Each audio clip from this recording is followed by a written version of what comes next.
मृत्यु के संबंध में हमारे विभिन्न धार्मिक ग्रंथों, दार्शनिकों और धर्म आचार्यों के विचार अलग अलग हैं, किंतु सामान्यतः विभिन्न दार्शनिकों, धर्माचार्यों, धर्म ग्रंथों के विचार में समानता भी दृष्टिगत होती है। श्रीमद् भगवद गीता मृत्यु को जीवन का अंत नहीं मानती, बल्कि आत्मा का एक शरीर को त्याग कर किसी दूसरे शरीर में प्रवेश कर जाना ऐसा स्वीकार करती है। उसके अनुसार आत्मा जन्म नहीं लेती, आत्मा मरती नहीं है, यह नश्वर है, शाश्वत है, निरंतर है। यह पुनर्जन्म में विश्वास रखती है। जब हम कहते हैं कि गीता पुनर्जन्म में विश्वास रखती है, तो क्या पुनर्जन्म जन्म नहीं है? यह भी एक विचारणीय प्रश्न उद्भूत होता है। वास्तव में यह पुनर्जन्म इसलिए जन्म नहीं है क्योंकि आत्मा की निरंतरता सतत बनी हुई है। आत्मा को कोई भी शस्त्र काट नहीं सकता, इसे अग्नि जला नहीं सकती, वायु सुखा नहीं सकती। नयनम छिन्दन्ति शस्त्राणि नयनम दहति पावकः न चैनम क्लेदयन्त्यापो न शोषयति मारुतः। इसलिए मृत्यु के विषय में सोच करके व्यक्ति को कभी भी भयभीत होने की कोई आवश्यकता नहीं है।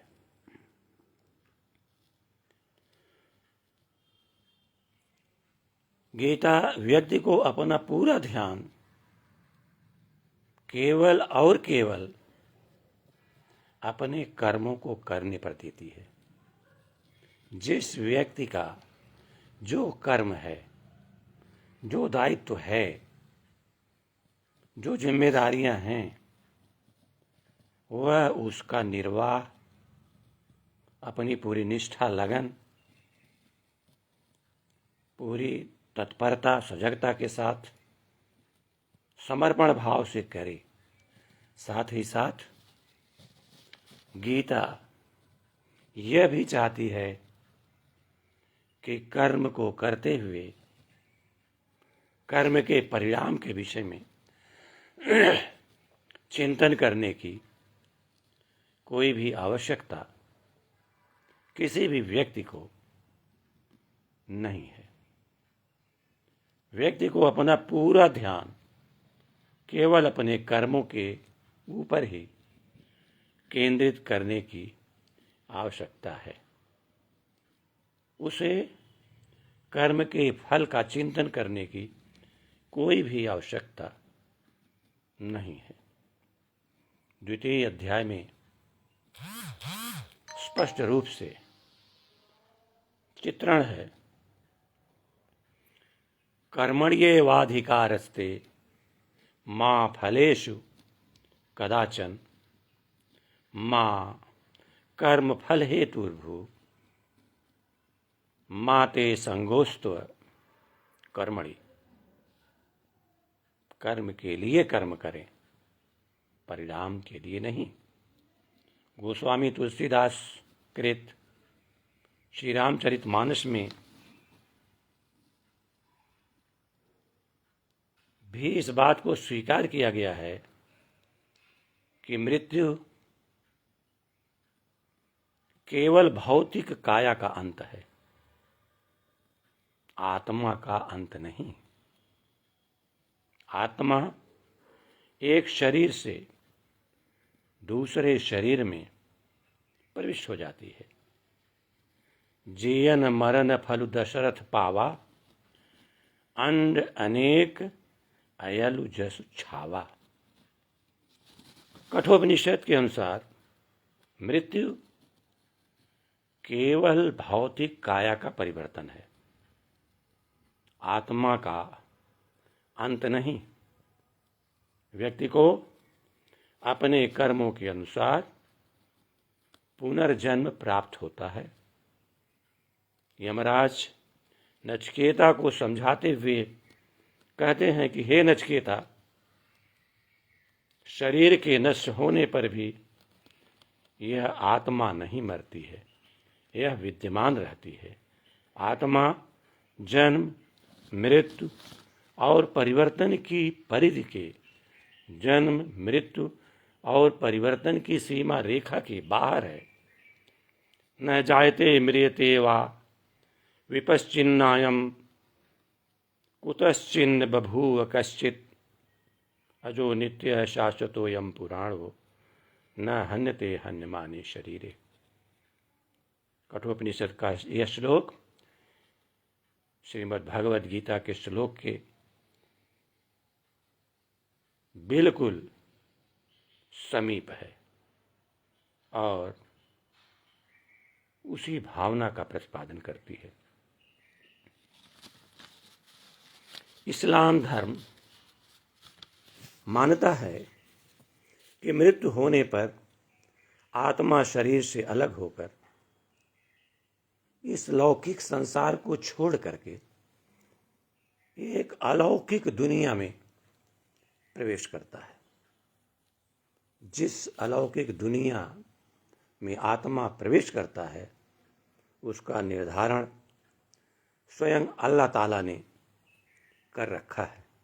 यह निर्धारण अल्लाह के द्वारा मनमानी ढंग से नहीं किया गया है, बल्कि व्यक्ति के शुभ और अशुभ कर्मों के अनुसार, शुभ और अशुभ, अच्छे और बुरे, पाप और पुण्य कर्मों का लेखा जोखा करके अल्लाह उसके लिए स्थान निर्धारित करता है। और किसी व्यक्ति की मृत्यु कब होगी इसको कोई नहीं जानता। इसकी जानकारी केवल अल्लाह को होती है, अन्य किसी को नहीं। इन मान्यताओं के विपरीत चार्वाक दर्शन में मृत्यु को चेतना का अंत माना गया है। चार्वाक दर्शन मानता है कि मृत्यु होने पर चेतना का अंत हो जाता है और जीवन के सारे कष्ट समाप्त हो जाते हैं। यह दर्शन परमात्मा, स्वर्ग, मृत्यु उपरांत पुनर्जन्म, मृत्यु उपरांत किए जाने वाले विविध कर्मकांड इत्यादि को खारिज करता है, उसे स्वीकार नहीं करता। इसके अनुसार शरीर केवल 4 भौतिक तत्वों के योग से बना है और मृत्यु के उपरांत कुछ नहीं बचता, सब समाप्त हो जाते हैं। चार्वाक दर्शन मृत्यु को ही मोक्ष मानता है, मृत्यु को ही मुक्ति मानता है, मृत्यु को ही अपवर्ग कहता है। यह दर्शन आत्मा की अमरता को, आत्मा की अनश्वरता को, आत्मा की शाश्वतता को, आत्मा की निरंतरता को भी स्वीकार नहीं करता। एक सिरे से इन सभी बातों को नकार देता है और कहता है देहस्य नाशो मुक्तिस्तु न ज्ञानात् मुक्तिरिष्यते, अत्र चत्वारि भूतानि भूमि वायुर्नला निलाः। चतुर्भ्यः खलु भूतैः चेत् अन्युपजायते भूमि वायु अग्नि जल। जो नील शब्द है, नील का मतलब होता है जल। भूमि वायु अग्नि और जल। तेज का मतलब है अग्नि। तो इन चार तत्वों से, भूमि वायु अग्नि और जल, इन चार तत्वों से चेतना का निर्माण होता है।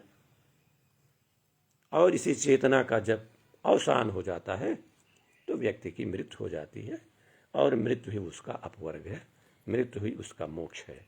चार्वाक दर्शन गगन तत्व को स्वीकार नहीं करता, जबकि हमारे गोस्वामी तुलसीदास जी ने लिखा है, क्षिति जल पावक गगन समीरा पंच तत्व यह रचित शरीरा। शरीर की रचना 5 तत्वों से स्वीकार किया गया है। उसमें एक तत्व आकाश भी है, गगन भी है, लेकिन चार्वाक दर्शन गगन को स्वीकार नहीं करता। महात्मा बुद्ध के अनुसार मृत्यु निर्वाण की ओर संक्रमण है। मृत्यु होने पर दुख, घृणा, भ्रम, भय, लालच आदि अग्नियां जो विद्यमान होती हैं, वे सब की सब नष्ट हो जाती हैं, और इन अग्नियों से व्यक्ति मुक्त हो जाता है। मृत्यु सभी प्राणियों का अनिवार्यता होता है। ऐसा कोई उपाय नहीं है जो मृत्यु को रोक दे। युवा, वृद्ध, बालक, शिशु, स्त्री, पुरुष, जीव जंतु, पशु पक्षी, पौधे, अमीर गरीब, राजा रंक, सब के सब, यहाँ तक कि महात्मा बुद्ध उसमें देवी देवताओं को भी रखते हैं, कि ये सब भी अनश्वर नहीं है और इनकी भी मृत्यु होती है। जो भी आया है उसका जाना आने के समय ही सुनिश्चित हो गया है और सभी को जाना है, ऐसा महात्मा बुद्ध मानते हैं। सांख्य दर्शन में ऐसा माना जाता है कि मृत्यु के समय आत्मा प्रकृति के तत्वों से बने हुए शरीर से अलग हो जाती है। आत्मा प्रकृति के तत्वों से बने हुए शरीर से अलग हो जाती है। जो काया है, इसमें प्रकृति के तत्व हैं और उन्हीं तत्वों से आत्मा का निर्माण हुआ है, और आत्मा इन तत्वों से अलग हो जाती है। जब आत्मा इन तत्वों से अलग हो जाती है तो उसी को सांख्य दर्शन मृत्यु कहता है। और आत्मा के मृत्यु होने की बात नहीं कहता, बल्कि उसे अमर मानता है। केवल जो प्रकृति के तत्व हैं उससे आत्मा अपने को अलग कर लेती है। आत्मा सांख्य के अनुसार भी अजर है, अमर है, जबकि ये जो काया है ये नश्वर है। मृत्यु के बाद आत्मा का अगला जन्म उसके कर्मों पर निर्भर करता है। इस प्रकार से विभिन्न धर्मों में, विभिन्न दार्शनिक मतों में एक साम्य है चार्वाक को छोड़कर, जिसमें अधिकतर ने आत्मा को अजर, अमर, अनश्वर, निरंतर, शाश्वत स्वीकार किया है, और मृत्यु की अनिवार्यता को सबने स्वीकार किया है। किंतु चार्वाक दर्शन इससे अलग है। वह इनका पूरा निषेध करता है, सभी कर्मकांडों का निषेध करता है, यावत जीवेत सुखम जीवेत की भावना को प्रतिपादित करता है। उसने कहा कि भस्मीभूतस्य देहस्य पुनः आगमनम कुतः। इस प्रकार के दर्शन से सामाजिक